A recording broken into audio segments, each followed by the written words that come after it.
This episode is brought to you by Novilla Mattresses. When it comes to your mother, you want her sleeping in a comfortable bed. When she's with me, she won't have to worry about that because I sleep on a Novilla mattress. Let me tell you, when your mom is at my place, she is sleeping on a very comfortable mattress and she is going to get you one as well. Meet their Bliss Organic Memory Foam Mattress.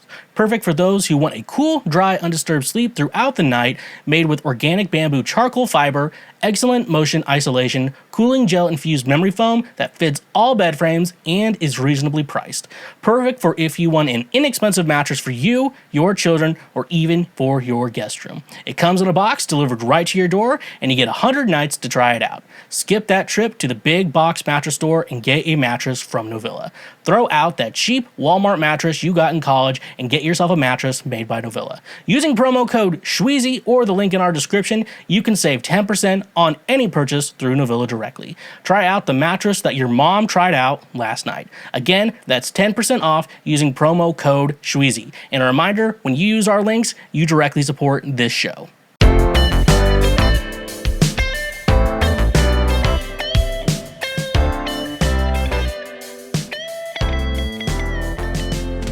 Hello, and what is going on, my fellow Schwoke Lords? What is up?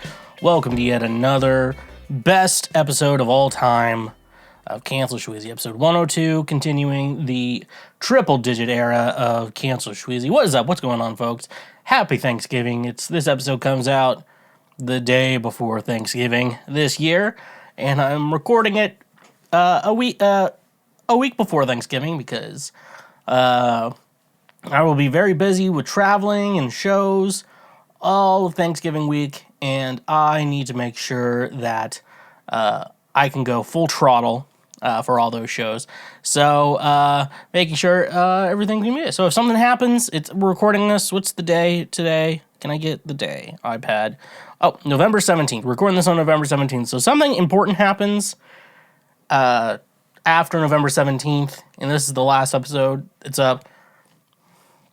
Just saying, if I die, this would be horrible, Will. I don't want to jinx him. If I die, I recorded this on November 17th, so I'm not recording something from the dead. I'm not gonna kill myself, folks. This was that's rough, buddy. I shouldn't have said anything. Anyways, though, welcome to the Lord's trademark favorite podcast. I'm Schweezy, or you may know me better as the Foreplay King. How's everyone doing today? I'm just making sure you're all right. This is a conversation. If it isn't, it's me talking over you. That's the kind of conversation we're having. And I really like that. And so, why stop what we're doing? Why stop while we're ahead? Why stop who we really are? Let's do it. Cancel Schweezy, it's the only podcast that's Thanksgiving these nuts in your mouth.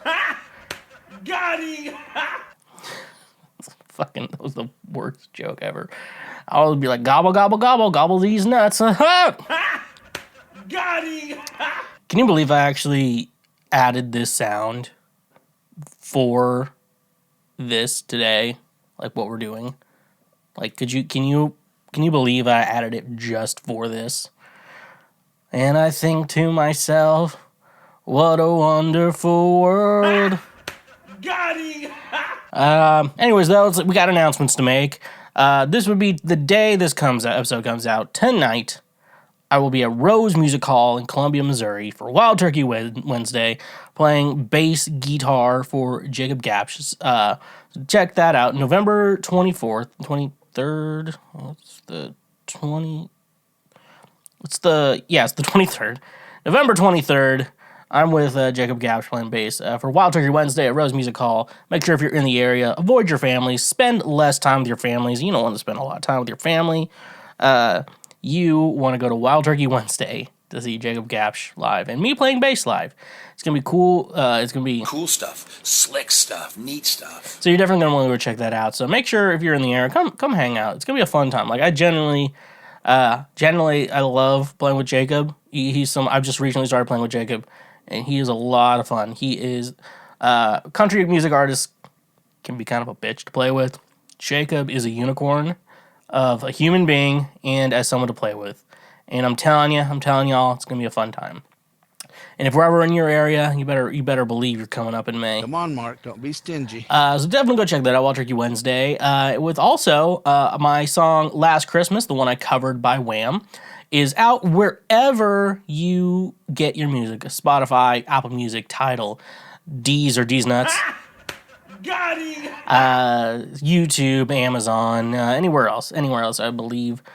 We should be there. That's where music lives, is Schweezy. It's basically, if you're looking for me, you just gotta, it's like cancel Schweezy, but you just type in Schweezy and forget the cancel part.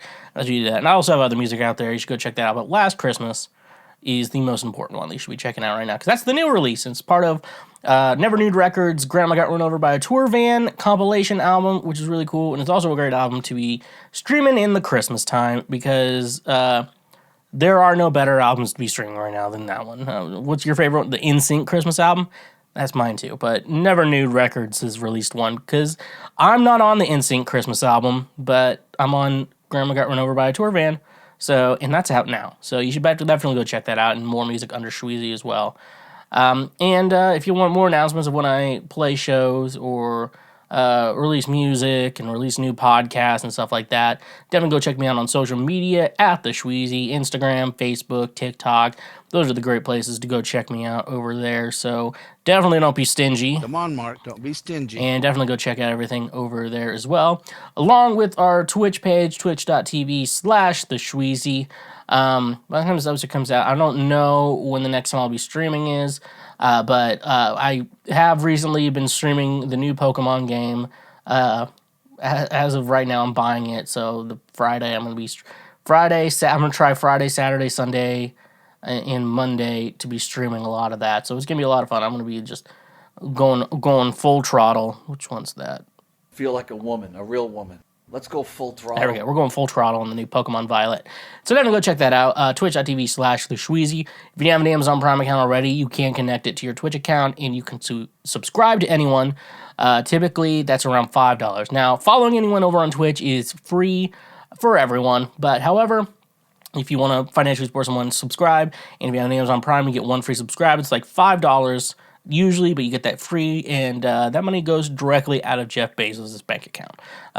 For sure, that's how I know. I know it's directly out of his bank account, so don't give that guy money, okay? Don't be, Come on, Mark, don't be stingy. And then we have our Patreon page where you can financially help support the show. It's basically a tip jar right now, but we always say thank you for being a friend, for helping out the show. And by helping out the show, it's helping out me and my creative endeavors, and me eating food, and it's not going to OnlyFans. I can tell you that. That money's not going to OnlyFans. I don't subscribe to anyone on OnlyFans anymore because I realized that's simp shit. And it's no simp November right now. We already failed No Nut November, so it's no simp November. Porn is free, too. Let's remember that.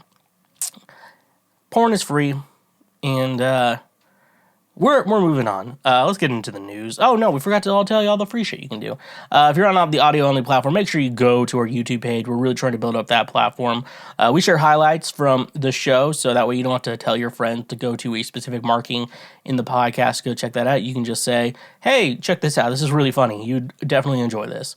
So definitely a cool thing to do like that. And like us, subscribe, leave us a comment on Facebook. I like reading the comments on Facebook because they're actually getting intellectual people who check that shit out. And I think that's really cool. And you know what?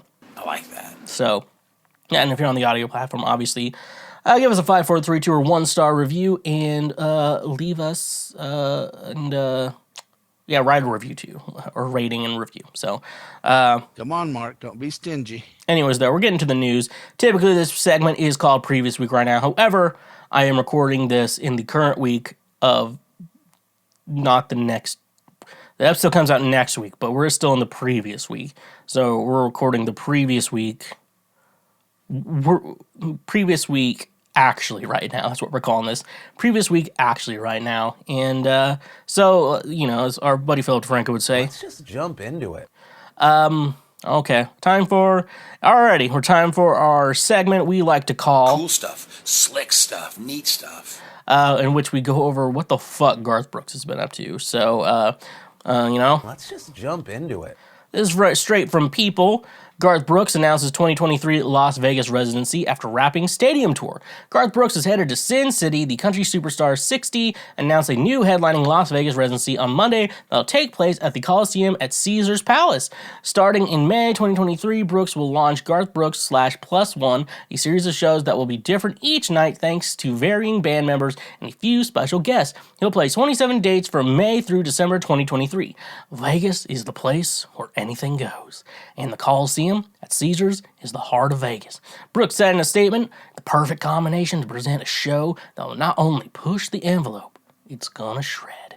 The Friends in Low Places singer, god damn it, who wrapped a massive 3.5-year stadium tour in September, explained on Good Morning America that he'll have his band in tow, but not always on stage with him to keep things interesting. The band is coming, but it's the one-man show. He said they're going to sit in the audience, so at any time you want a fiddle just to come up and join you, anytime you want percussion and background to come up with you and sing, or it's just you, or just bring the whole band up to do Friends in Low Places. This should be stupid. Having Garth Brooks, one of the greatest of all time, bring his tremendous talents in an entirely new show to the Coliseum only adds to the remarkable legacy of Caesars Palace. Anthony Carano, president and chief operating officer for Caesars Entertainment, said in a statement, "We are confident that Garth Brooks /+1 will be an unforgettable live entertainment experience for our guests, and we are honored that he has chosen to join the Caesars Entertainment family." Brooks, who is the best-selling solo artist in U.S. history, ended his stadium tour in September in Ireland. The tour has seen by nearly 3 million people and drew an average of more than 95,000 people in each city. So, the first comment someone sent me when they found this, like, hey, it looks like people are going to die from the guy on stage, not from the fucking hotel tower. Like, Jesus Christ. It's funny. And then, like, Whiskey Riff is just nonsense. It's like Garth Brooks is going to eat people from the stage. Like, Whiskey Riff is in on the joke now. They're in on the joke. Garth's really going to, like, he's been ignoring this pretty well. Like, I've seen a couple things, and I've heard people, like, who have worked with him said they don't. And I really like that. Don't really like that. But Garth doesn't hate anyone, so... you can't hate anyone when they're dead. It's just easy. Then, there's no reason you have to hate anyone when they're dead.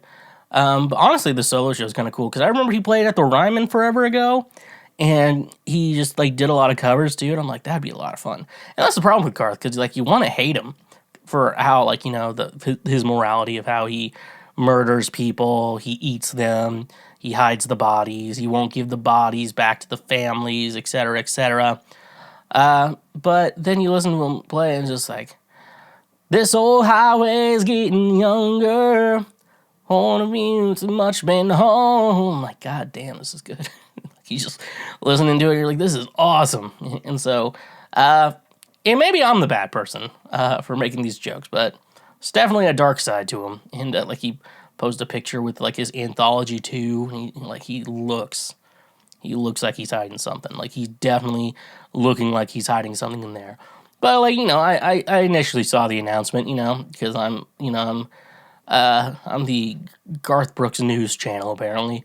And it says, Vegas is the place where anything goes, and the Coliseum at Caesars is the heart of Vegas. I'm like, where anything goes. And he also said something along the lines of, just like, what happens here stays here. I'm like, this is not what you want to hear. Imagine if Jeffrey Dahmer, well, you see here, Vegas is where anything goes, and when I tell you, everything that happens in Vegas stays in Vegas, and that's why I like it, you would be terrified out of your fucking mind. You'd be completely terrified. It looks like I have a gray streak in my hair. It is dry shampoo. I'm telling you, folks, I'm not going gray. Not yet. I'd let you know if I saw gray hair today. Nevertheless, he persisted. I don't say that as much as I used to on this show. Anyways, though, I guess you can get tickets to it. Probably easier than getting Taylor Swift tickets right now, which we're not going over on this show. I'm just letting y'all know right now. We will not be going over the Taylor Swift tickets. Problem. Some people, I know some people got them, some people didn't. Life's a dirty game. You got to play dirty to win it, Oh no! Our table! From Alabama Life and Culture, Mike Tyson, Evander Holyfield team up for Holy Ears, an edible cannabis product. Mike Tyson and Evander Holyfield are teaming up as business partners with Holy Ears, an edible cannabis product, and take off their infamous moment where Tyson bit a chunk of Holyfield's ear off during a 1997 heavyweight title fight. According to Fox, Holy Ears is THC and Delta-8 THC infused edibles shaped like bitten ears, which will launch in November through Tyson 2.0, the boxer's cannabis company. Tyson, per the report, said it was his wife, Kiki's idea to have Holy Ears as a product. I said, okay, I gotta do the Mike Tyson voice. I said, that's awesome. Then we played it with it, we released it, it was an immediate success. Tyson, who initially dropped the product as Macbeth, told Fox News Digital, it was immediate success. And so I was saying, why don't Evander get involved too?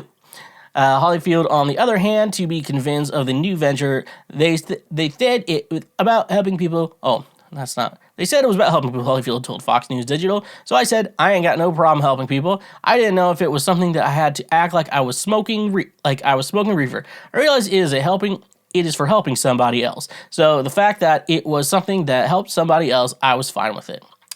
So that's cool. That's cool. So if you're a product of the 90s, you would probably remember, and that's what Mike Tyson said, he bit a dude's ear. I actually haven't done a lot of research into that whole story. Like, he bit a dude's ear. Like, he bit a chunk out of a dude's ear. Aren't they boxers, though? Like, I haven't gotten too much into it, but aren't they boxers? Like, how do you, you're punching with your hands. Did you, like, bite onto his ear to get a good punch in or something like that? How does that work? I maybe need to do a little more research into that. I'm not too sure, but I think it's important we know that happened, and let's never forget. And now they're like okay about it. And they're like, you know what? You want to make weed together?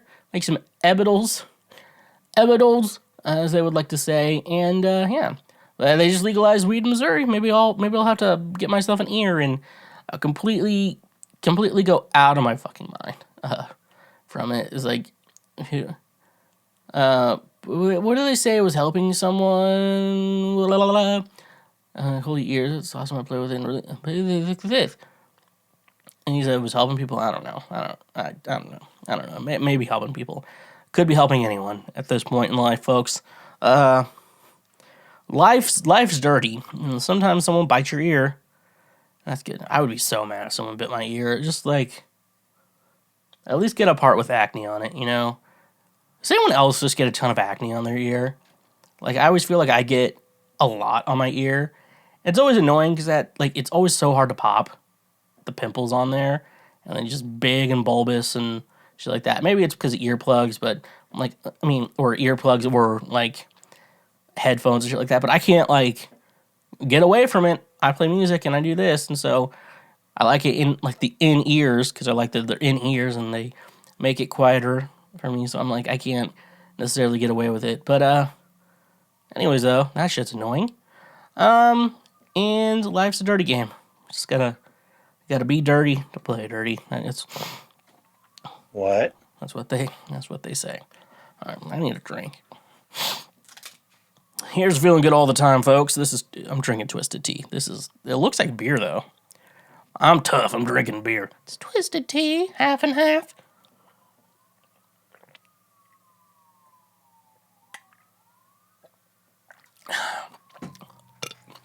All right. Oh, this is a very interesting article here. It's phys.org, size.org. Study shows cash transfers from rich to poor can increase happiness of the poor. What? A team of researchers at the University of British Columbia working with two wealthy donors has found that transferring money from rich people to poor people can increase the level of happiness reported by the poor people who receive the money. In their paper published in Proceedings of the National Academy of Sciences, the group describes experiments they conducted that involved transferring money from rich people to poor people in both rich and poor countries. There is an old proverb that says, you can't buy happiness, but that may not be true. at least for people living at the lowest levels of modern society. Also, for many years, people have debated the impact of money on levels of happiness. Some studies have shown that the rich are no happier than everyone else, but what such studies sometimes overlook is the impact of an increase in money on people who can benefit the most, the poor. To measure this impact, the researchers enlisted the assistance of two wealthy donors who together donated $2 million to the study. Some wealthy donors. The portions of the money were then distributed to the subjects. 200 people were given $10,000 each, with the only stipulation that they report monthly on any changes in the level of happiness they experienced due to the sudden gift. Each was also asked to fill out a final report 6 months later. Those chosen to receive the money lived in poor countries such as Kenya and Indonesia, as well as rich countries such as the US, Canada, and Australia. Each of the recipients were also asked to spend their entire gift within 3 months. The researchers also enlisted the assistance of control group of people from the same places as those who received the money but received no money themselves. In studying the report, the researchers found that the people living at the bottom of the economic scale reported much higher increases in happiness after receiving the cash than did those living much higher up on average, 3 times as much. People living on salaries over $123,000, on the other hand, reported little change in their happiness levels. The researchers also found that overall life satisfaction improves by 0.36 points for the group as a whole. The researchers suggest their experiments show that economic plans by communities or governments to transfer wealth from the rich to the poor could result in dramatic increases in life satisfaction for most of their constituents. Okay. So, I know what we're all thinking. I just finished reading this article. I know what we're all thinking. No fucking shit. That happens. I love it when people are like, money can't buy happiness. I'm like, and you know who always, are the ones saying that? The fucking rich assholes. Those are always the ones who decide they want to say, oh, money can't buy happiness. I'm like, yes, it fucking can. Money definitely buys happiness. And if you want to prove it, I can. If you give me money right now, it'll make me very happy. But, like, could you imagine $10,000? Like, I'm thinking, like, the United States, where it's, like, as an adult, like, $10,000 is a lot of money, but also at the same time, you're not changing your wealth. Like, you just got $10,000, and it's fucking rad. It's just right. But, like, $10,000 in, like, Kenya, Indonesia, that shit has to go a long way. $10,000 in Indonesia. Did you just buy Kenya? Is that what happened? You're given $10,000? I have $10,000. I'm just gonna buy Kenya. Like I have to imagine Kenya is like $10,000. Indonesia, they're probably around $10,000 too. And then like U.S., Canada, Australia, like $10,000. I'm like, it's just very nice to have $10,000, and it's like you have to spend in 3 months. Or like, okay, first things first. What around my home or what I need do I need to get fixed? Like $10,000. Easily $10,000 could just buy you a very nice car. Like, not buying like a Lamborghini or whatever, but like a Ford Focus. Like, like I think like most good cars, they're like, I don't know how much good cars are these days. But like $10,000 will buy you a new car. So if you need a new car, you buy that. Like, how much better your life is? You buy a brand new car, no problems with it whatsoever, because a lot of times, like, if we're talking about how, like, money buys happiness and shit, saying having a car that breaks down all the time, you keep spending money and more money on a car to get it fixed and stuff like that, where it's almost, like, not even worth it. But, like, you have $10,000 to buy a new car, that's not going to, like, you're probably not going to have too many problems with, assuming you don't have any accidents. You're in pretty good shape. So, yeah, $10,000, that's a lot of money. Why can't I be a part of this study? Shit like that? I mean, like, I'd buy so much fucking music gear. Be buying so much music gear. That's 100% like 100% what I'd be doing. It's all going to music gear. That's 100% what it's going for. So what's the lesson here? Can you buy happiness? You can 100% buy happiness. Happiness, you can buy happiness. The people who say money can't buy you happiness are probably narcissists. And so having money doesn't make them happy, because nothing makes them happy. The only thing that makes them happy is making people miserable. And what would you say if you want to make someone miserable? You can't buy happiness. Yeah, like I say, they could have made the study like Like, you know, like when like the stimulus checks came out, like how nice it was for so many people. Like, oh, okay, I can like catch up on my bills and everything. What a you making my dreams come true. Ooh, ooh, ooh, ooh, woo, woo. Yeah, yeah, yeah, you making my dreams come true. So that's exciting. Okay, we got our last article today from CBC. That's Canada, for those of you who don't know. ABC's America, and I never knew that until like a couple months ago. But CBC's Canadian broadcasting system, ABC's American broadcasting system. It's not just a funny thing. ABC, it's like, oh, I like the alphabet. Nope, it means something, folks. Okay. Man who ate 40 rotisserie chickens in 40 days says it felt like the right thing to do. I like that. Alexander Tominski doesn't know why he decided to eat 40 rotisserie chickens in 40 days. He simply felt compelled by a force deep inside. I keep saying this, but it's the truth. I just felt like the right thing to do, Tominski, or as he's known on the internet, Philadelphia Chicken Man, told As It Happened host Neil Koksel. It was something in my subconscious that was pushing me to the longevity of the at least 7 days, and then 30. And then at 30 days, I didn't feel enough pain, so I took it to 40. He felt plenty of pain along his self-imposed journey. Now he can barely stand to think of the bird. In fact, he said he's completely lost his appetite for food altogether. Tominski's intimate and graphic description of rotisserie chicken, a seemingly ordinary grocery store staple, border on the obscene. A rotisserie chicken, it's almost like sensory overload, like the smell, the way it sounds when you pull it apart, the taste, like everything, every bit about it just very amplified when it comes to your senses, he said. But the final moments of his mission were downright euphoric. Tominski polished off his 40th bird on Sunday in front of a group of ardent fans to the tune of Bruce Springsteen's Streets of Philadelphia. My adrenaline was pumping. There was just so much serotonin dancing around inside my skull that the flavor wasn't really even something that was in my consciousness at all. Just the sound of people screaming with joy, he said. At first, he was surrounded by caution tape to keep the onlookers from getting too close, but then he found himself in need of energy and support to swallow down the last portion of the fowl. So he cut the tape and let the people in. Everyone surrounded me, and it was almost ritualistic. There was just swarms of people circling me, and just heat was radiating off their bodies. There was seagulls flying in circles above, and then the most magical thing happened, he said. A bee flew around the chicken, landed and took a little piece and worked its butt off to fly away with a little morsel of the poultry. Everyone in the audience was just started screaming, and that's when I knew that it was something special. This isn't just someone eating chicken.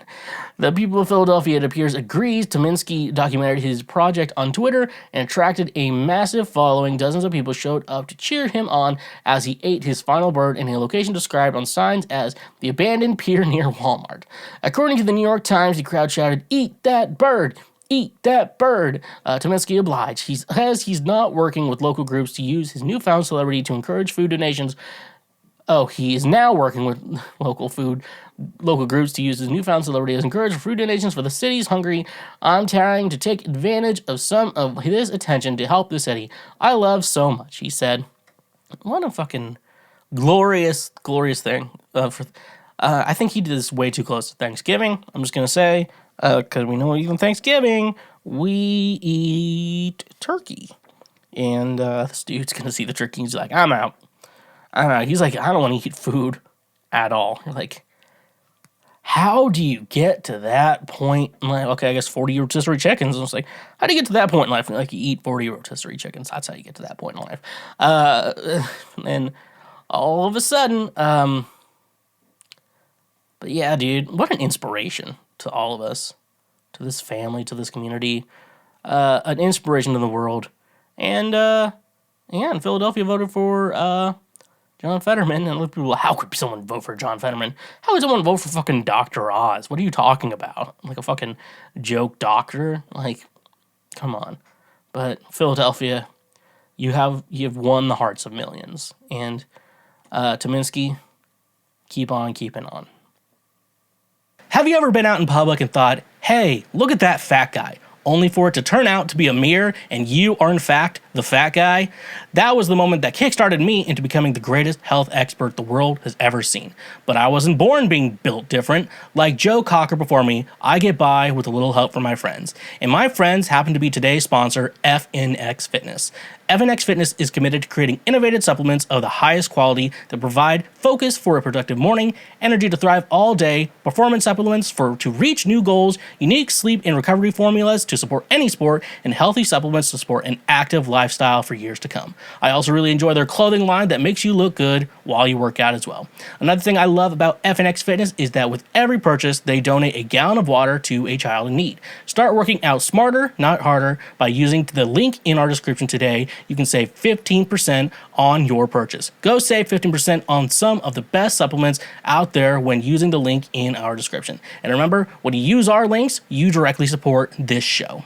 When you're at the beach, you aren't going there naked, letting everyone see your little shrunken PP from being in the water. No, you're wearing some sort of clothing to cover up your privates. So why would you let companies you buy products from have access to the privates of your credit cards? That's where today's sponsor, Privacy, becomes the clothing for your credit card information. Privacy is the first payment product that keeps your personal information private while being even more convenient than using a physical payment card online.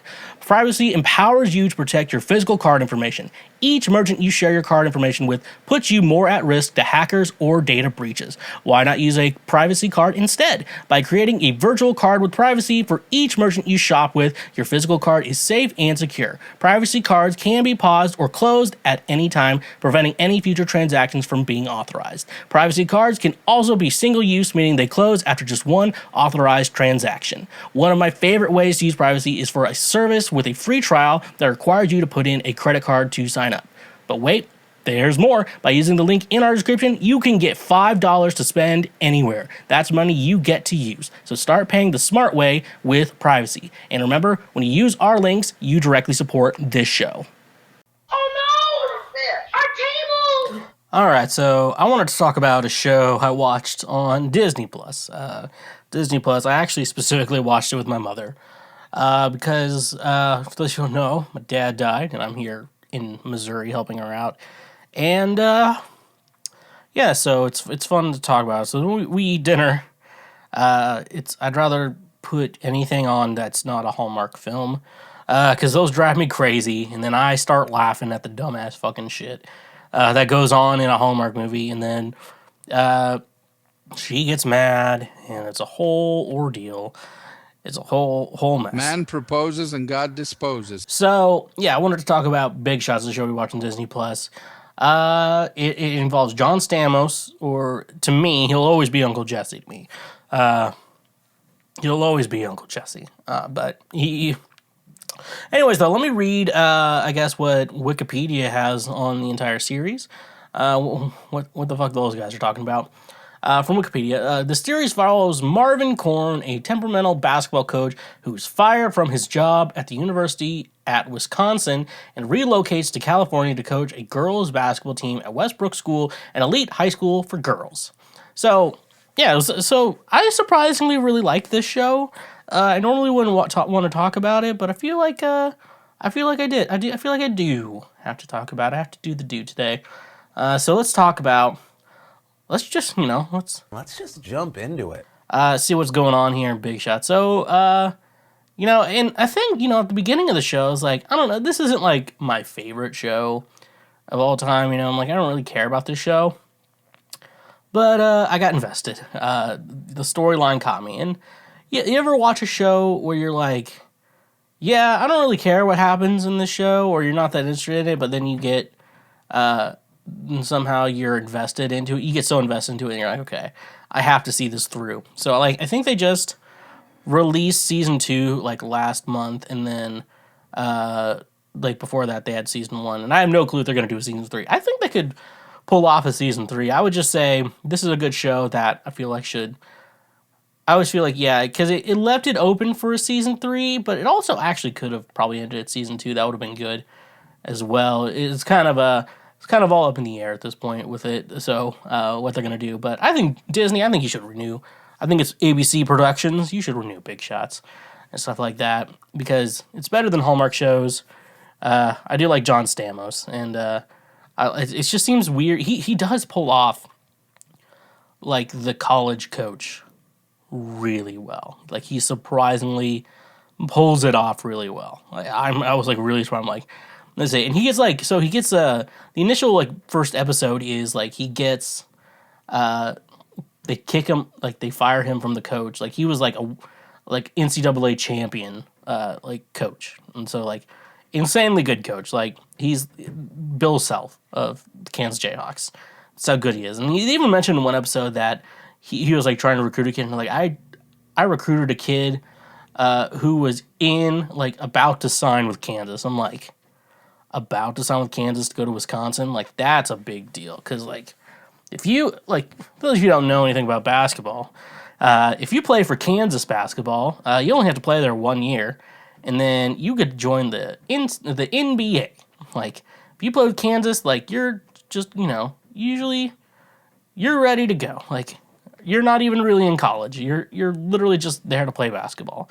It's a weird. The NCAA is very weird. And you know, small schools are a little bit different, but like big schools, you know, the ones that make a ton of money from their sports, yeah, you're basically just there to, you're basically there. It's basically a job. And it's like, it's a weird line that is like, because like some of them, because it's a debate, like, oh, you're a college athlete, like you're there to go to school, or are you there to further your sports career? And it's weird, and they always take like the easiest fucking classes and shit like that. So, anyways, that he moves from that because people got mad at him because he threw a chair, which he threw a chair at a game because the ref made a bad call, and a lot of people agree the ref did make a bad call. I didn't really pay attention to that part too much. That was the first episode. It was like a very, very cheap sequence made, and so like the only place that'll hire him is a girls' school. In California, which like Wisconsin to California, location-wise, a way better location. I'm just saying there. Wisconsin in the winter versus just normal weather. I think it's near San Diego, Santa Barbara, I want to say. So the good part, like probably the best area of the world weather-wise to live in. So that had to be nice for him. So I mean that's cool. And stuff like that, but you know, it's like the teen drama too, and like sometimes the acting got really cheesy, and then sometimes it was like okay. My favorite part of the show is actually the girls on the team just like dealing with the drama, because like girl drama is just so ridiculously stupid. Like they had like one subplot where a guy, eventually the second season they have a boys school come in because their school got, I don't know, black mold or some shit. You know, you may need to watch the show to get more details on it. But then, like, this one guy was like trying to date two of the girls on the basketball team, and like I was like wondering like how is this gonna end? You know, like are the girls gonna end up hating each other? But surprisingly enough, when they found out, both the girls were like, we're better than this, and they just hated the guy. That's how they decided to do it. They decided to hate the guy instead of like saying like, you need to back up. No, you need to back up. I'm like, I remember wanting that resolved. I'm like, wow, that resolved way better than I thought it was going to resolve. You know, it's just like teen drama shows. Like I grew up on that shit. I mean, I watched The Secret Life of the American Teenager for the longest time.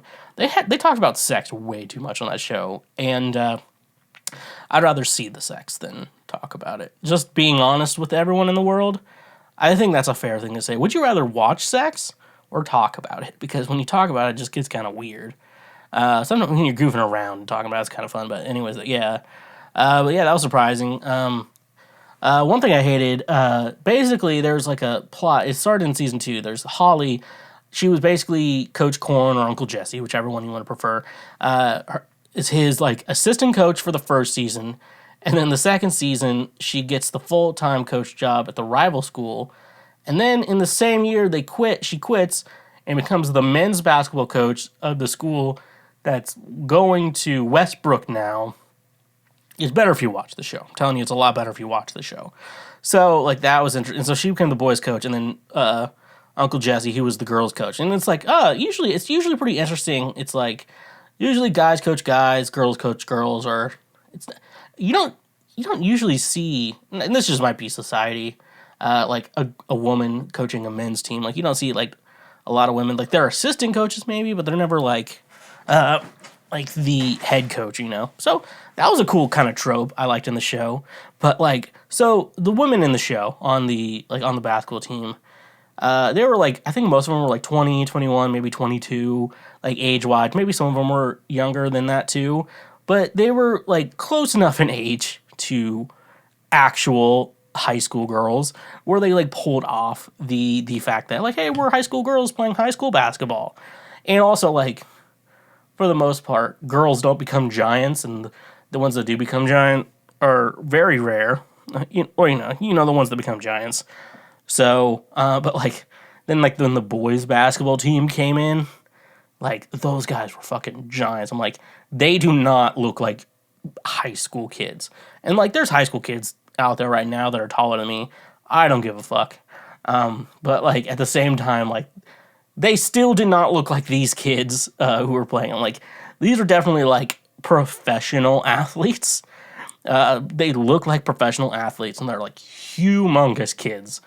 It was fucking crazy. You're just like, and they did like a boys girls basketball game, and it's like the boys couldn't shoot inside the paint, which I assume is the painted area by the free throw line. I think that's the slang they were trying to say. I've never heard that term in the paint before.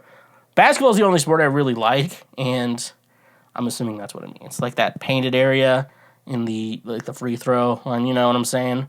Which is good. And I was wondering like who would win like a really good. Cause I think when I was in high school, we had a really good girls basketball team, and our boys basketball team just kind of was ass. Could just be the players or the coach. I don't know. Do I care about high school basketball? No. I care about the Sirens at Westbrook School. That's what we're talking about right now. And I was like curious. I'm like, well, the girls are like the really good players. Like they'll just like chuck the ball half like all the way across the court to someone all the way down there. They catch it and shoot. Like, you know, it's like impossible. And it's always down to the wire in these games. Like every game is just down to the very last seconds to see who wins. It was like by 1 or 2 points, you know. Not realistic in real basketball.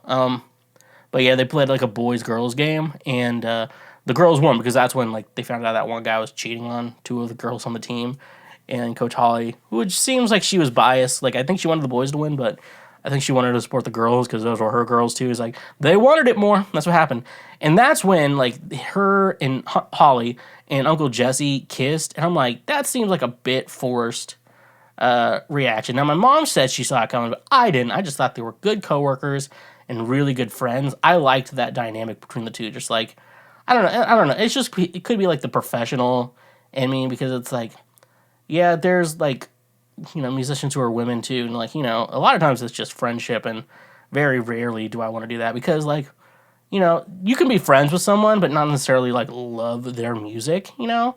But they could just be successful in their own right. And it's just good to be friends with people. It's like, you don't have to hate people because you don't like their music. But if like I was going to date someone, like, and they were a musician and their music was ass, I don't want to fucking, I would not deal with that. I don't want to deal with that. That's not something I want to deal with.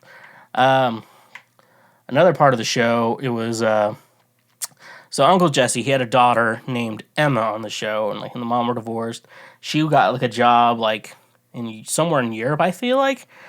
Teaching a class or whatever, so Emma was like, I can come live with you, and it was like the first season thing, and it was like, fine. Her character kind of annoyed me, because I feel like she had very much, like, I don't know if, like, this, in real life, I know this is a TV show, in real life, it's like main character syndrome, where they feel like everything good should happen to them. It's really hard for me to describe it. Like, she was mad, it's like, Dad, I can't talk to a boy, you're the worst! And stuff like that. It was like, that's just normal stuff. And then I need a better example. But like she didn't get the lead part in a play in the first season, and like she felt like she deserved it. And then like when you actually watched her audition, like this was pretty bad. It was not very good. And her dad gave her like his mom's old guitar. It was like this really nice Gibson acoustic guitar. She's like that. Like she just feels like she deserves everything. I don't know. She was kind of an annoying character. And then season 2, she starts playing basketball. And then she was obviously going to start, because she has I have to start, and it was like the coach's daughter. But then I think eventually she had to like not start because they found a new girl who was just a fucking prodigy, and she was upset about that. She was kind of annoying. But anyways, oh no, there was like my favorite part of this. I feel like this is the reason I was like, I'm going to talk about this show on the podcast. It was just like, so I think at the end of season 2, Marvin Korn, Uncle Jesse, his coach from when he was in college, passed away, who he was very close with and looked up to as a father figure more than his actual father, which they did go into in season 1. And then like he fell, I don't know, and then that really shook him, and then they lost the final game, and like at the graduation, they made the high school graduation about him, and like all his old former athletes and colleagues and stuff like that came and like supported him. It was like, stand up if he's impacted your life, and they stand up. I'm like touched right in the field, because that was my dad's funeral, where like he had like, it was surprising because I had to be at his visitation, I had to be at his I was at his funeral and his visitation. I had to go to both. Well, I didn't have to. It was just I decided to be there. But he was like, he had so many like former like student athletes who were like from like the late 80s, early 90s when he started coaching. Was it the like maybe mid 80s? No, late 80s when he became a head coach. And so like that, they all came up and like wanted to talk about him, and like some are like coaches at like big like high schools now or other colleges too. Like it was insane. Like that part like just fucking punched me in the gut. And that's like, yeah, but that won't punch you in the gut. It doesn't relate to you. It only relates to me. This podcast is about me, folks. Anyways, though, go check out Big Shots Disney Plus. I like the show. If you like basketball, and or if your woman partner, or if you're a woman who doesn't like basketball and likes John Stamos, this must be the show for you. So definitely go check that out. All right, it's Thanksgiving, or the day before Thanksgiving, or a couple days after Thanksgiving. And if it's not that, you're behind on Cancel Schweezy. I'm just letting you know. You're very much behind, because this is our Thanksgiving special. And if you're seeing the video, we got a cool Thanksgiving background, which is real, and it's not a green screen. It's real, and it's fantastic.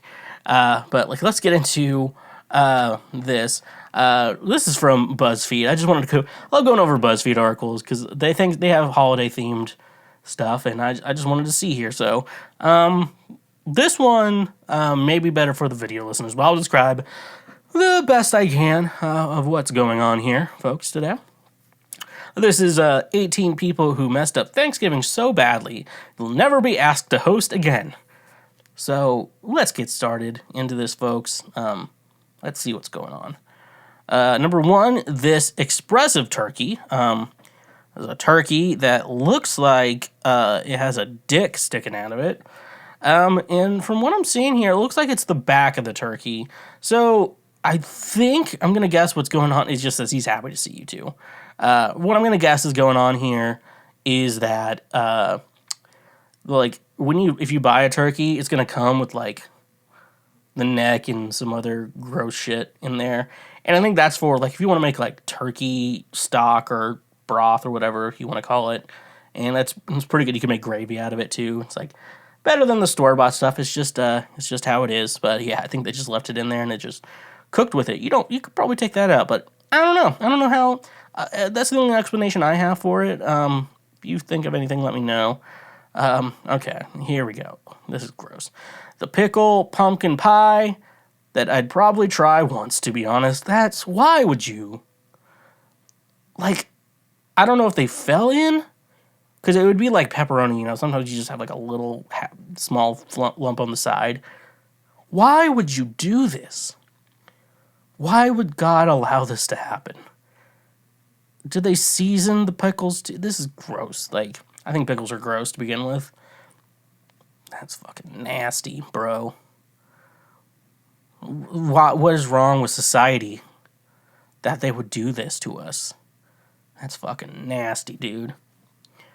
He said it looks like they use sweet pickles. Okay, I don't think that makes it better. Holy shit, this mac and cheese turkey mess. This is like making my stomach upset already. So it's like mac and cheese, which for the most part, I saw someone post like a meme. It's like, you need references if you're going to make the mac and cheese for Thanksgiving. Probably a black friend posted it, I'm going to be honest with you. Black, if you want to know, it's in the South.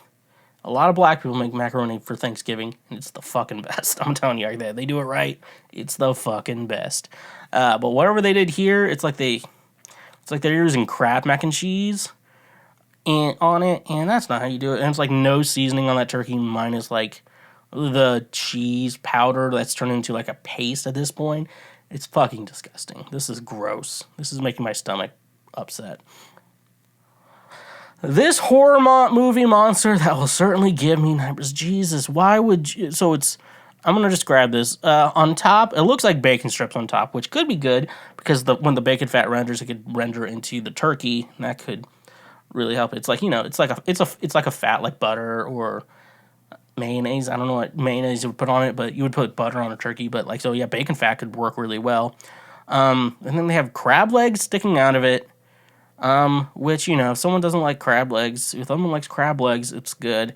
And then they have like a fucking octopus feet sticking out, like where you'd put like the stuffing, which is not cool. It's not cool at all. Don't do that. That's bad. There's turkey. That's cool. It's cooked well done. Yeah, it was definitely cooked well done. I'm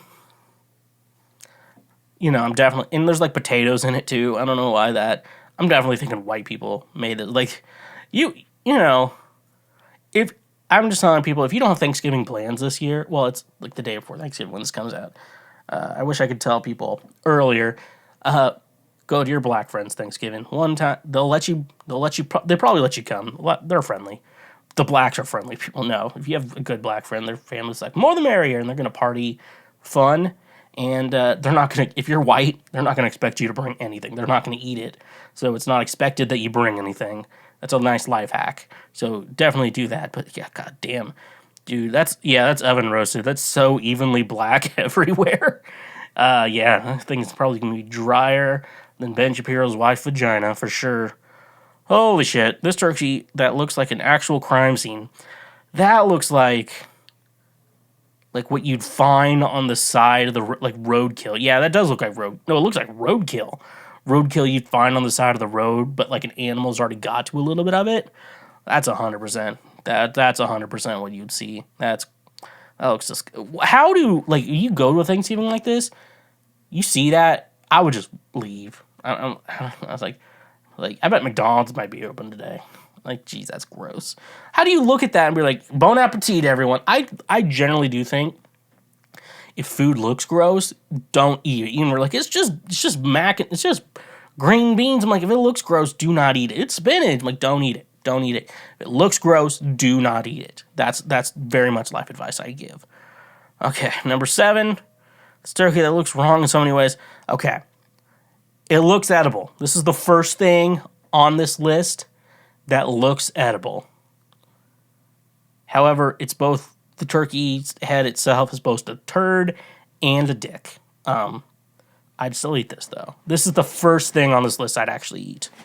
So props to you guys. Props to whoever made this. Is made eat your dick, turkey. Because I think if it's a dessert, you can get away with it, like looking like a dick or whatever. You're just like, yeah. Would you eat like a dick? Like, do they make like dick gummy candies for like bachelor parties? I'd eat that shit. I'm like, oh, you're gay. I'm like, I'm gay because I'm eating fucking dick shaped gummy candies. Okay, like it's fine. It's candy. Shut up. This pie with a slight char. So and it says Gordon Ramsay who on the picture comment. It's like a pumpkin pie that's just very burned. Not the worst. It's not as like unified burned as the that turkey, but it's pretty unifiedly burned. It's still edible. It just wouldn't taste good because it's burned. I would say that. It's just, and someone clearly was in on the joke, so that's cool. That's pretty funny. Holy shit! This turkey has been so overcooked, and how overcooked is it? I'm telling you right now, this turkey is so overcooked. It looks like it's wearing like black spandex. That's how bad it is. Like, I am shocked that something can look like. It looks like it's wearing spandex, like black spandex. That's what it looks like. Spandex is over it. Like, I'd chomp into some plastic if I ate this. For real. It's pretty, yeah. Okay, that's, like, I'm amazed that's what happens. I thought things just, like, started disintegrating when it got too burnt, but, like, I'd never seen something look like latex. That's crazy. This Instapot turkey. All right. You know, I didn't know you could make turkey in an Instapot. But looking at this fucking disgusting picture of an Instapot turkey, I'm going to tell you, it's probably not the option you want to go to. I think either go to your oven, a smoker, or if you have a deep fryer in the backyard, do it there. I'm just saying, I think the Instapot's out. I'm forever convinced that the Instapot is out when it comes to fucking making turkey. Yeah. Oh my god, the demon from the underworld. Why are you putting, like, squid or octopus, like, tentacles inside a turkey? Like, what is your purpose with doing this? This is the second one on this list. I mean, dear guest, like, I like octopus. I like turkey. Why not mix the two together? Just can these are the people who, like, don't, like, you're like, okay, we're going to order pizza for, like, a group or whatever. You know, like, in my mind, I say, let's get pepperoni, some cheese, unless someone has a dietary need, we get, like, one for them. And then, like, you know, sausage. And I feel like maybe Canadian bacon. And then after that, it's like, people are like, we're going to get chicken, bacon, ranch, Alfredo, topped with pineapple and,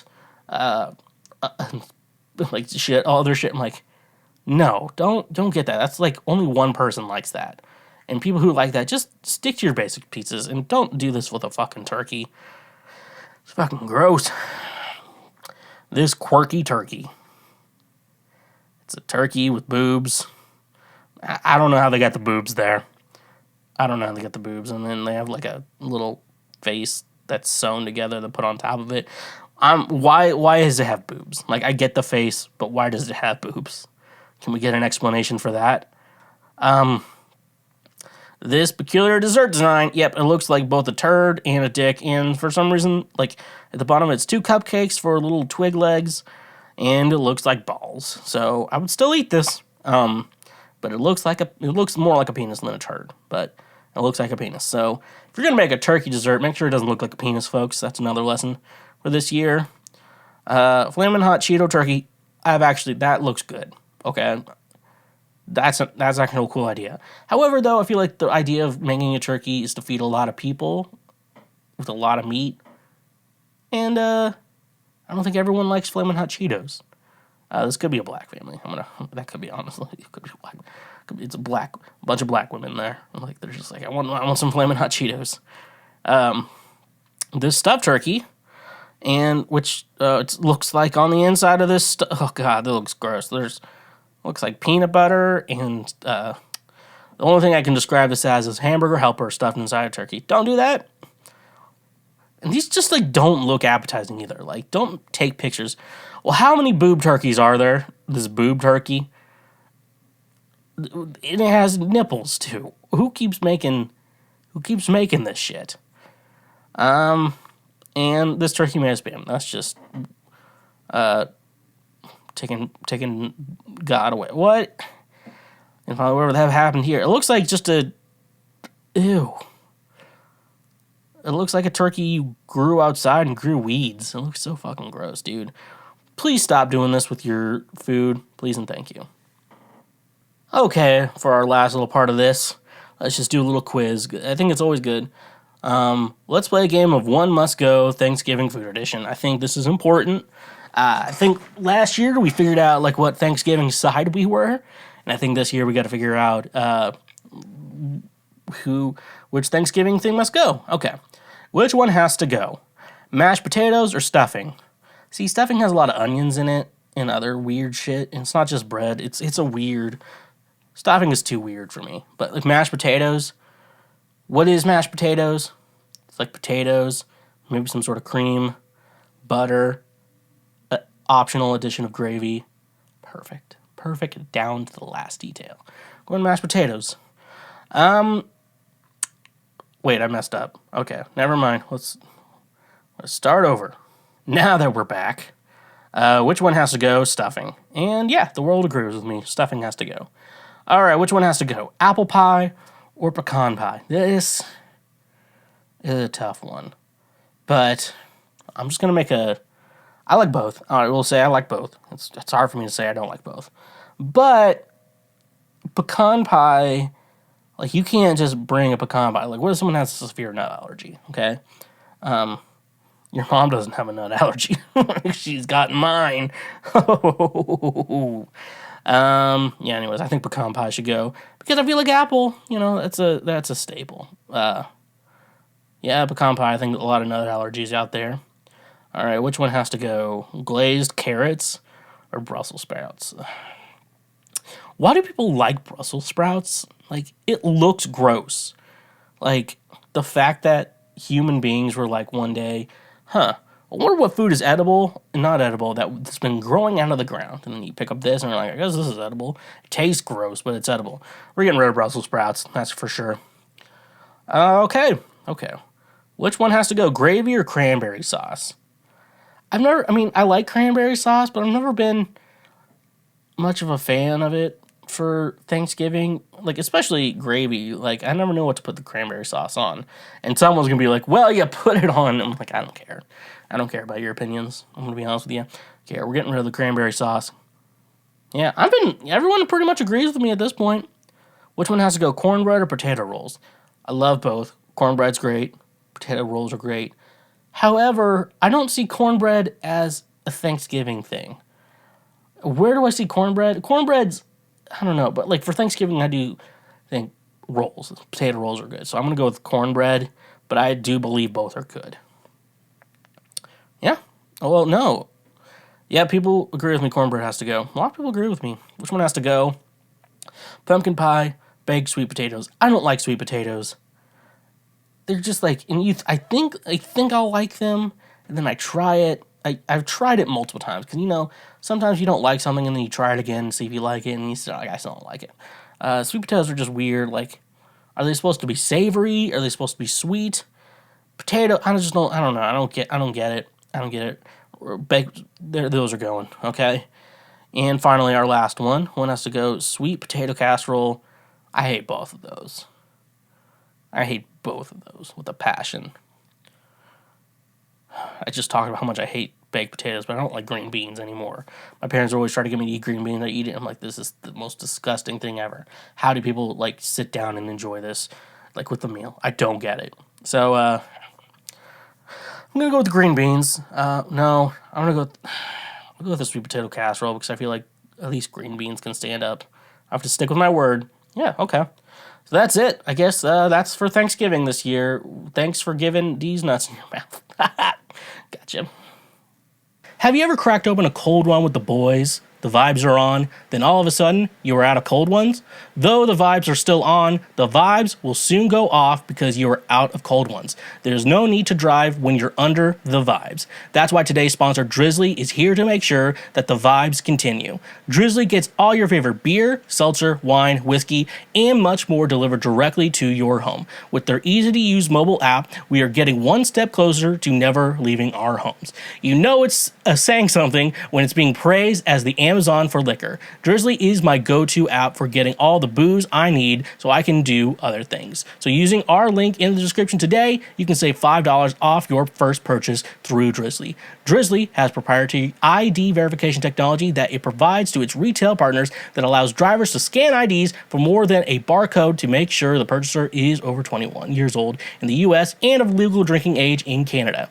Retailers on Drizly may have a minimum order or delivery fee. So using our link in the description, get $5 off your first order with Drizly. And remember, when you use our links, you directly support this show. You're not a boomer who still goes to what our ancient civilizations called a store. You buy everything on the internet like a modern individual. What if I could tell you that you could be saving more on your purchases by only making a few clicks on your computer? That's where today's sponsor, Honey, will change your life. Honey is a free browser extension you can download using the link in our description. of this episode. Honey searches the entire internet for promo code, coupon codes, free shipping, and anything else that will save you money when buying things online. It's 100% free, and at no point will you have to pay for it with all of those many microtransactions. It's as simple as pressing a single button, and you can start saving money. Not using Honey is basically throwing money away that could be saved for more important things. I recently had to get business cards for myself, and Honey literally saved me 60% on a pack of 500 business cards. It was amazing. Add the Honey extension to your browser today for free by using the link in our description of this episode. And when you use our links, you directly support this show. Man proposes and God disposes. It's time for Ask Schweezy. You may be wondering, what is Ask Schweezy? Well, I'm here to tell you exactly what Ask Schweezy is. Ask Schweezy is the part of the show where I answer questions and comments and concerns that the world has had. Now, I do also want to mention I am recording this on November 17th, so things could be outdated, but I don't know why. They would be, because I'm built different, and that's all that matters. So anyways, Let's just jump into it. all right, my mate says he discovered his parents' sex toys in their bedroom and decided to use it on his partner one night. He states it's normal and doesn't find it weird at all. What do you think? You can't tell me that's normal. What? So, 100% definitely. That is a little weird. And yeah, I mean, I'm trying to think here, what sex toys are, okay for, you to share with another person? I would say maybe handcuffs. If you think handcuffs are a sex toy. But, stuff that would generally... Because, isn't, a big concern of how STDs are spread? It's, from fluids, right? It's fluids and stuff like that. So, it's weird. You're right. It's not normal. Does your mate tells me which part of the world you're from, so that's cool. Does your mate do their parents know that they're sharing sex toys? Because I think honestly that's the weirdest part. Be like, yeah, it's okay. Me and my dad share sex toys. Yeah, I mean, that is kind of weird. I mean, that is really, yeah, it's weird. You're not wrong. It's weird. Why is it weird? It's because I feel, part of me feels like there is some sort of consent involved with this.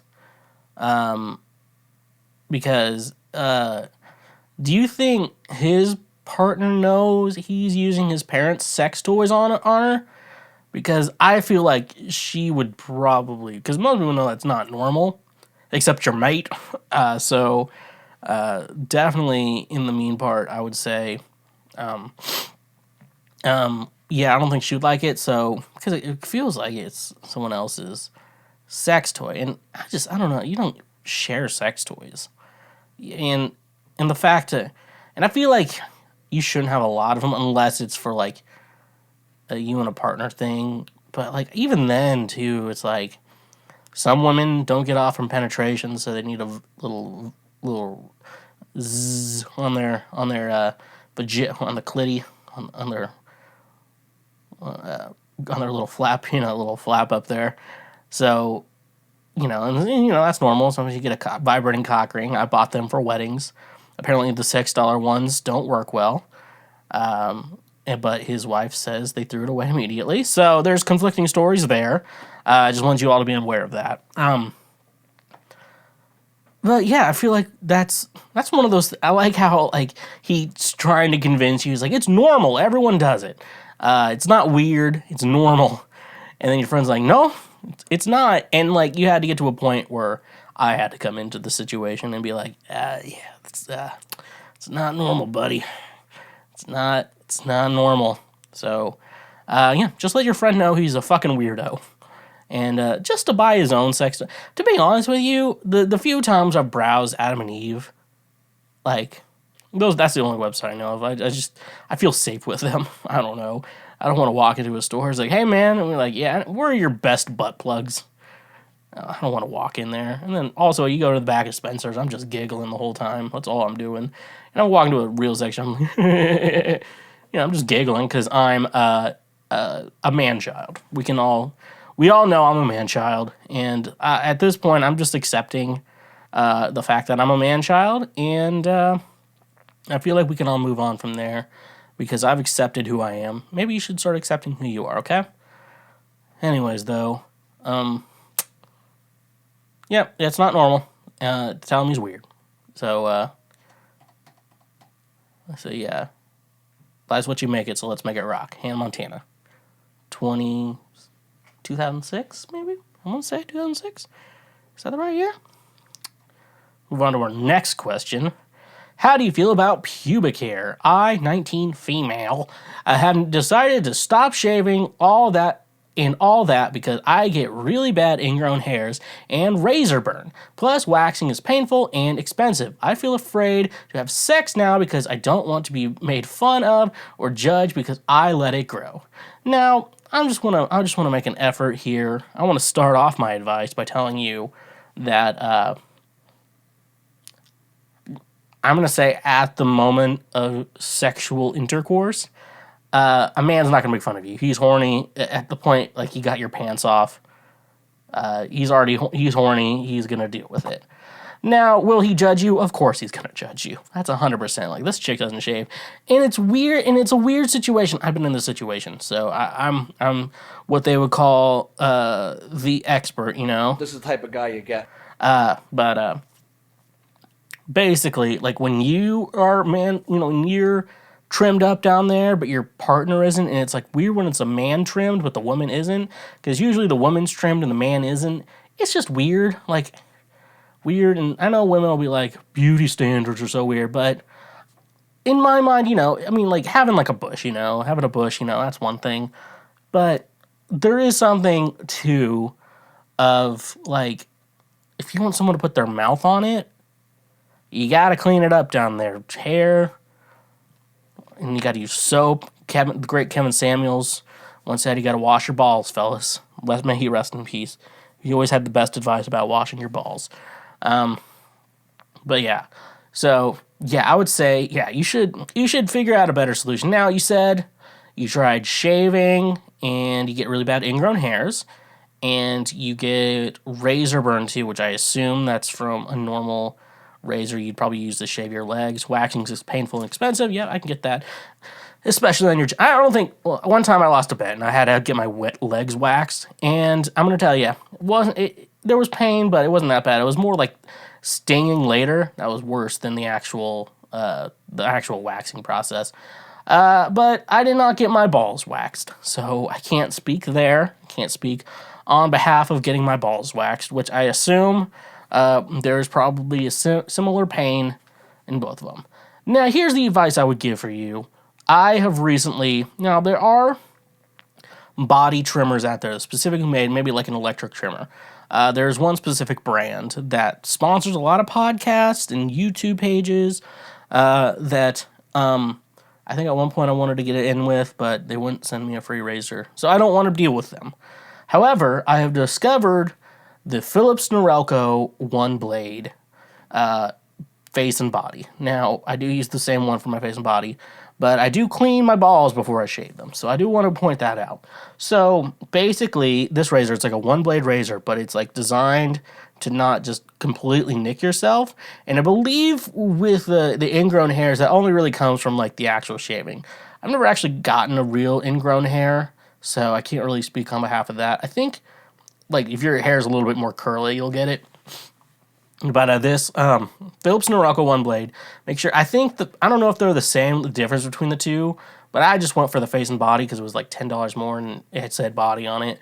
And I'm just going to pray that the people at Philips mean what they're saying in regards to that. I'm telling you, it doesn't matter, like you have to go in the direction the hair grows or whatever. Not with this one, you could shave your your whole body with it. I don't know how smooth you can get it, like I think with the actual razor you can get it really smooth, But like, and honestly, if you hear like a woman, and they say, yeah, like some women, have big labias, and you know what? Men don't care. Ladies, if you have a big labia and you're worried about it, men are not going to judge you on that. We will make jokes, but not like about you. But it's just like you go to Arby's and you're like, everything reminds me of her. But yeah, no, other man shaving tools, body shaving tools, I would say really do, because for real though, I'm telling you right now, just in a little bit of my experience, I don't have a vagina, I don't have a labia, cannot speak on behalf of that. I do have balls, which pee is stored in between, because pee is stored in the balls, that's why they call it the penis.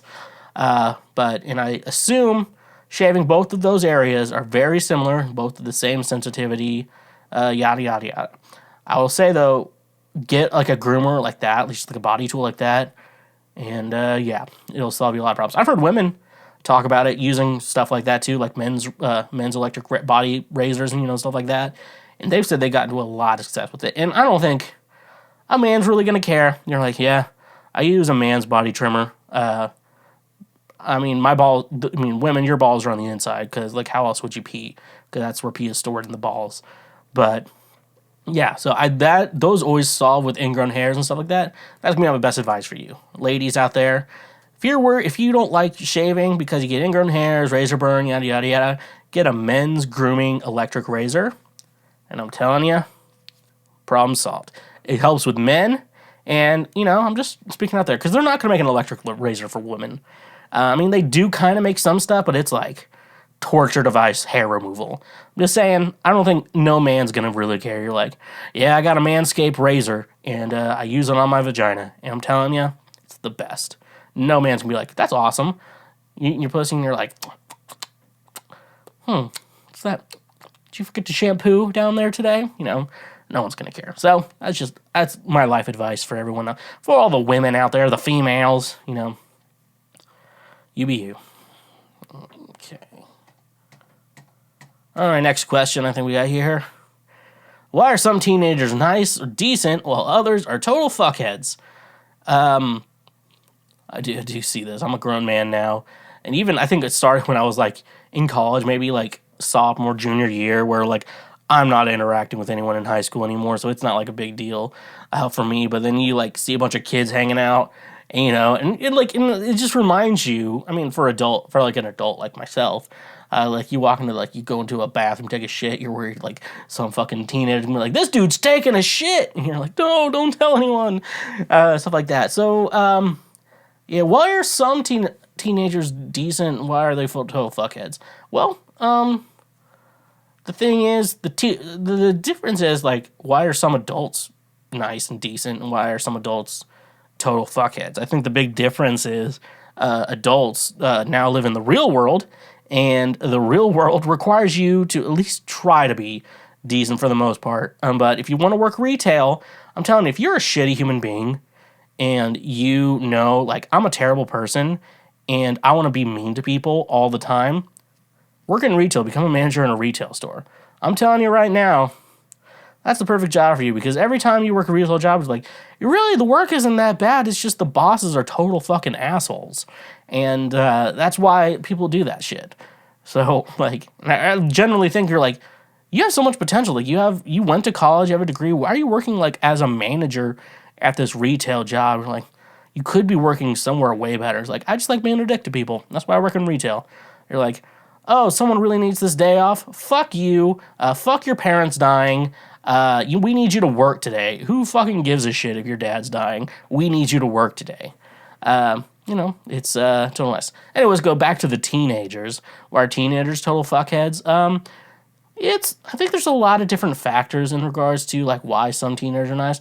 Some have good parents. Like, how you have some, I have friends with kids, and, you're nice to your friend's kid, and you give them shit. And they're like, what do you say? And they're like, thank you. And a lot of times, because it's supposed to establish in their mind that, like, oh, this is how I become a decent person and not a horrible human being. That's what I think happened to a lot of boomers. They didn't have good parents, and they become horrible human beings. Like, guy at McDonald's messed up my order. He's like, you suck. I hope you die of cancer, burn in hell. But then you're a decent human. Hey, man, I think you just messed up my order. Can I just get a new one? Yeah, sure, man, no problem. And like they don't care, unless you're a piece of shit. So I think a lot of times parenting can come involved, and sometimes you have good parents. Sometimes your parents are shit. That's just how life is. Sometimes you just have shitty parents. Nothing you can do about it. Take it up. You had to take it up with God. God knew if I wasn't fat, I'd be too powerful because fat and depressed. God wouldn't have made me fat and depressed. He knew I would become too powerful because I'm so fucking funny. But yeah, so and then some kids, are just assholes because they have like kind of a shitty home life too, and they have to take it out somewhere. Like when you're an adult, you learn that when you have a shitty boss, like you can just get drunk afterwards, and then if you don't beat the shit out of anyone when you get drunk, it's not a big deal. But I think it's just I think there's just so many factors when it comes into like teenagers and whether they become good people or bad people. And I think a lot of times parenting, their home life, et cetera, et cetera. But then, sometimes kids are just assholes. And, there are those kids who are just meant for prison, especially as an adult. Like, you don't fully realize it as a kid, but you kind of get it. But you're an adult, you're like, yeah, that kid was always destined to go to prison. Like, the kid who's destined to go to prison is just who they are. So, there's so many reasons. But, yeah, you'll meet the nice ones. I know I haven't in a while, but I was talking to some kids that in the local high school about like music and stuff like that, for fun and goofing around, and I tell them about everything. It's good to advise kids. I'm like, those kids are nice. And then but if I went to the local gym, I went to the PE class, like a lot of little fuckheads in there because and then sometimes it's like, well, they're good at sports, so we gotta let them off easy. Schools are weird. Teenagers are weird. Yeah, I think that. And remember, there's a lot of fuckhead adults too, so let's not be too stingy. Come on, Mark, don't be stingy. Can a husband be pro-choice and still not be okay with his wife having an abortion? The answer I want to say is... What? Not that one. The answer I want to say is, yeah, totally. I'm a man, so I will never have an abortion unless they figure out a similar solution to abortion, that is constipation. Sometimes, you get a little backed up, not in cum, but like in poop. That's the only time men get backed up is in cum and poop. Like, can we imagine?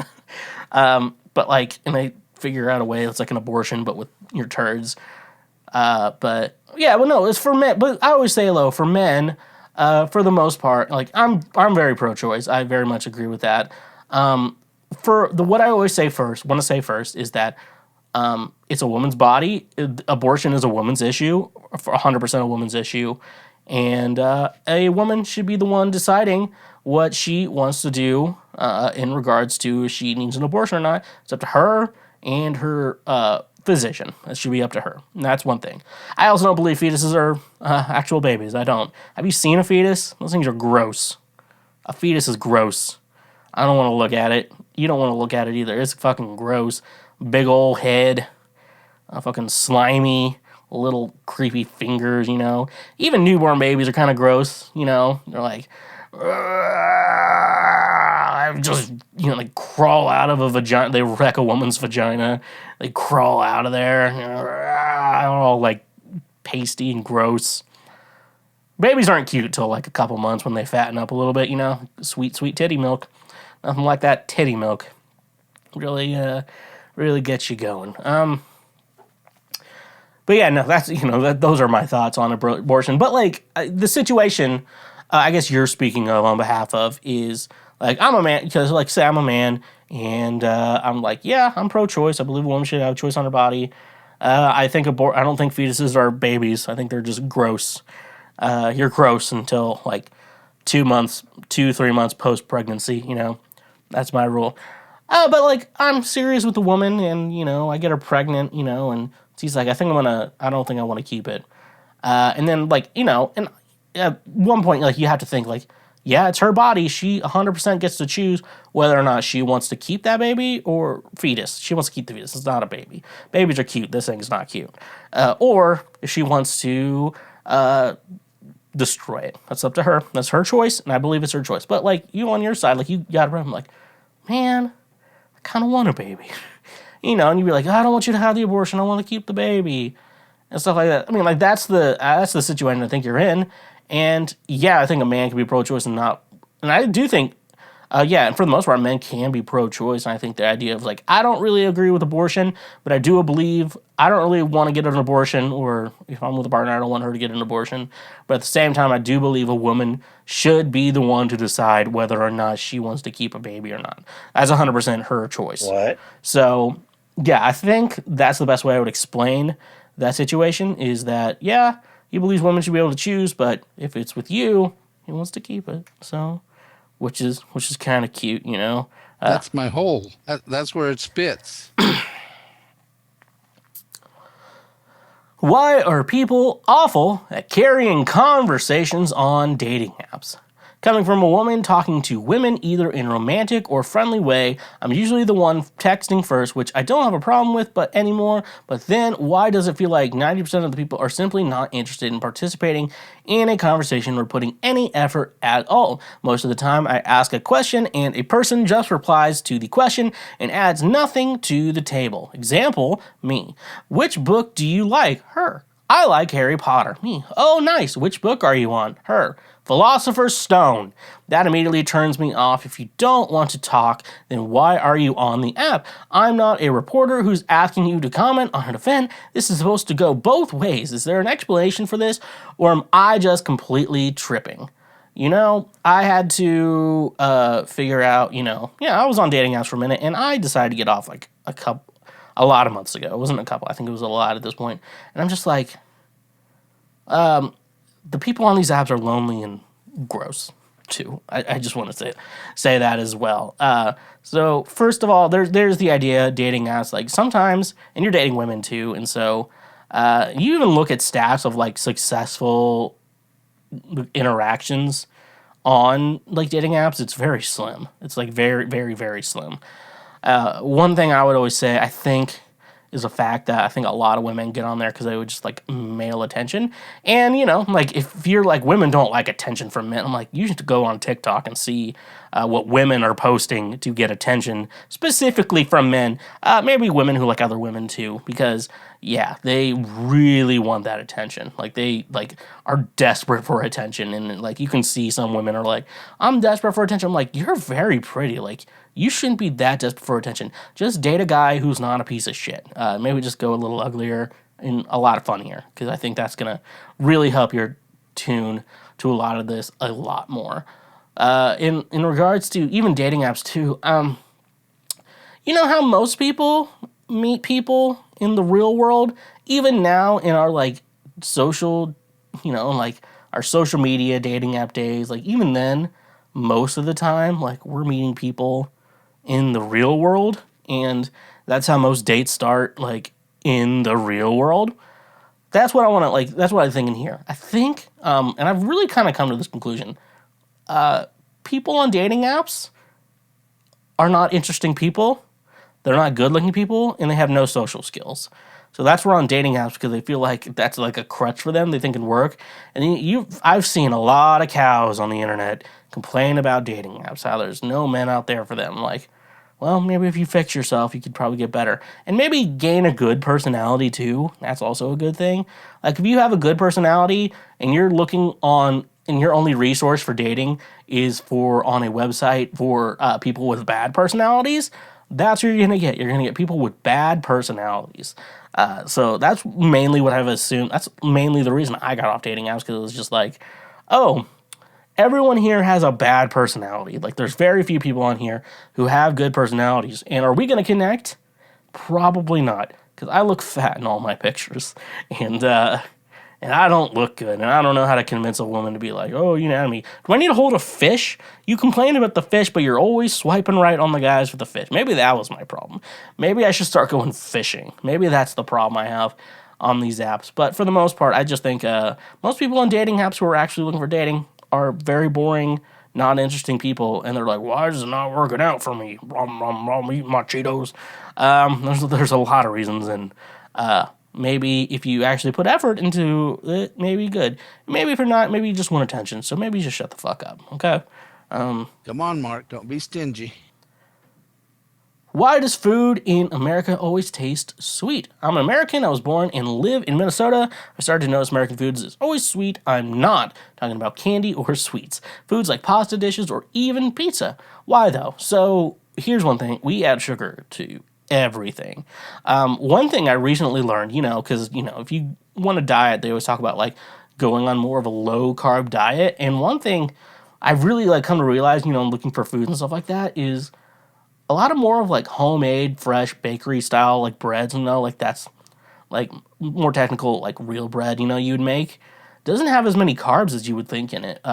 It's because like that general cheap white loaf of bread that you would get at a grocery store.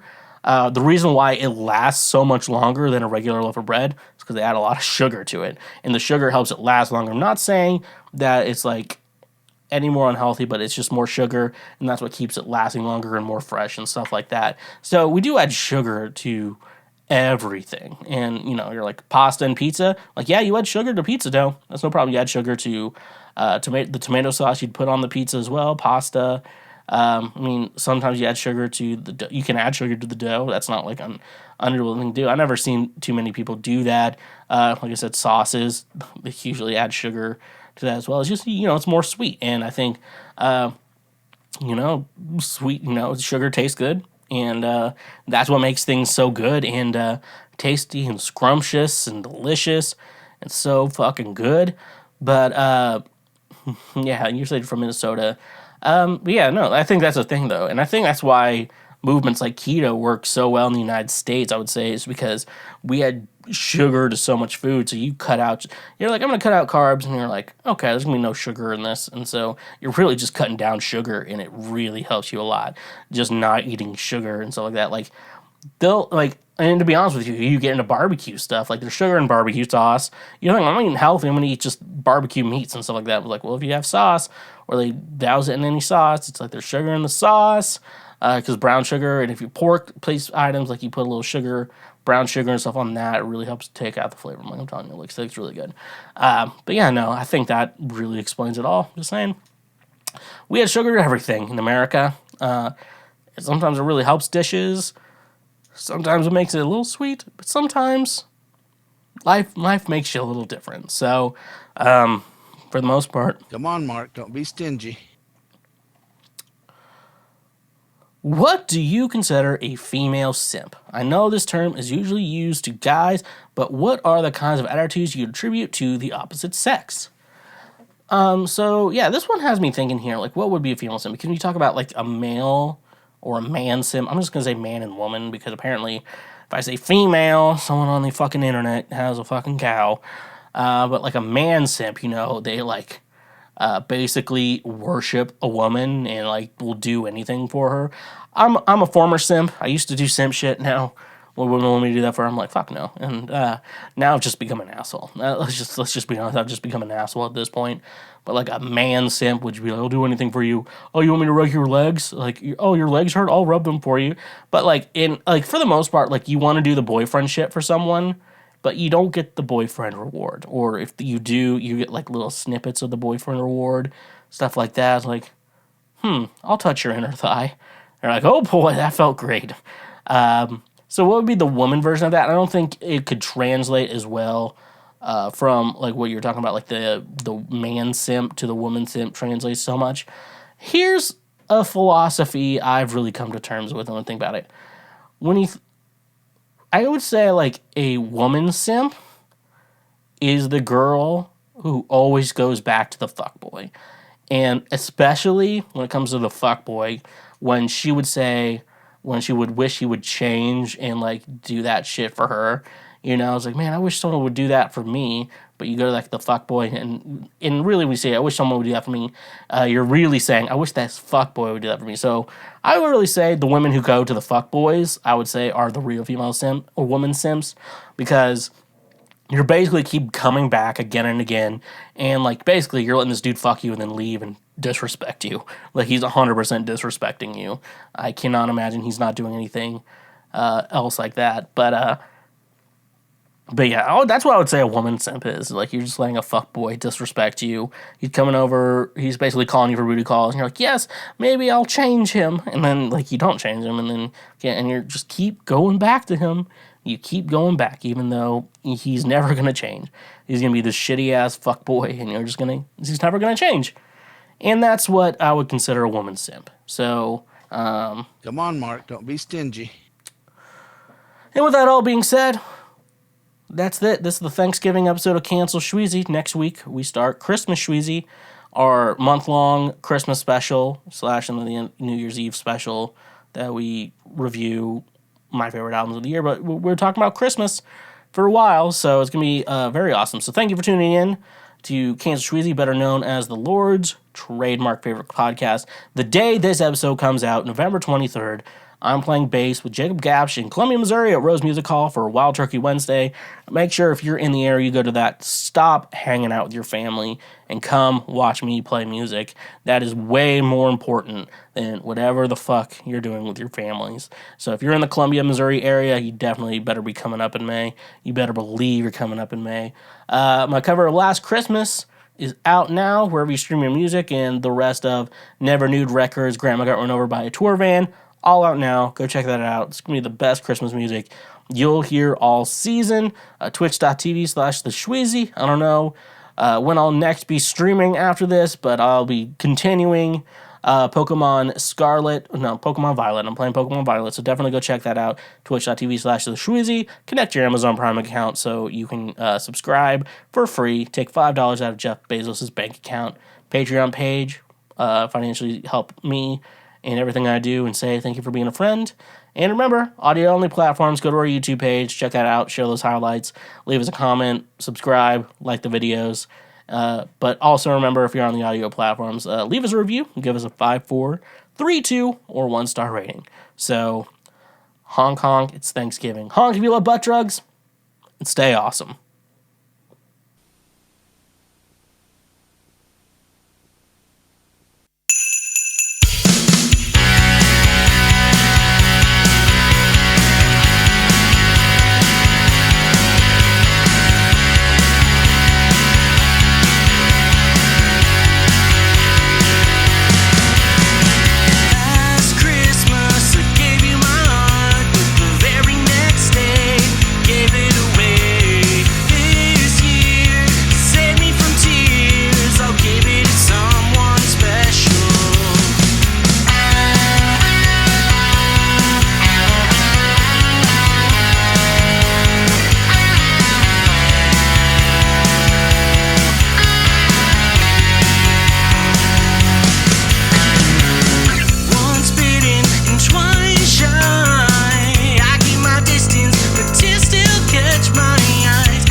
You just finished a full episode of Cancel Schweezy. You are now one of the smartest individuals who will ever exist in our world.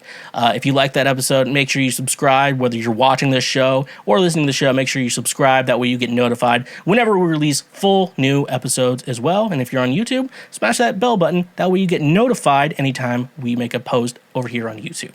Honk if you love butt drugs, and yeah, stay awesome.